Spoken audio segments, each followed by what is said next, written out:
Mr. President, the United States needs a pause order. John Grossenbach, the former commander of the U.S. Navy's submarine force, called Biden on April the 13th, hoping that the government could examine many domestic problems in the United States. The article bluntly stated that the United States has become its own worst enemy, and the American threat to the peace and prosperity of this country is greater than other external factors.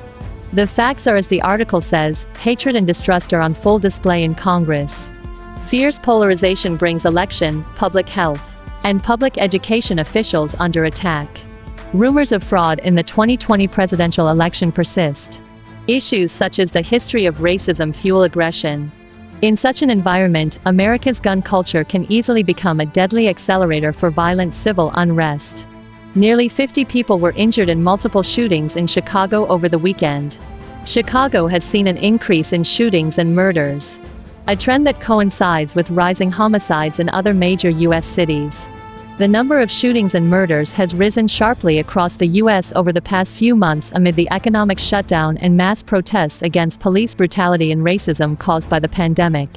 In addition, U.S. domestic prices rose by the most in more than 40 years. For a long time, American values have encouraged excessive consumption and waste, and advocated materialism.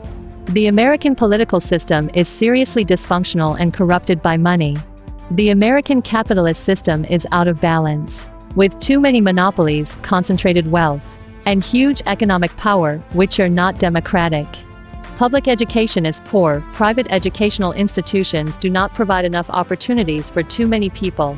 Technologies are applied mechanistically without considering their devastating impact on society.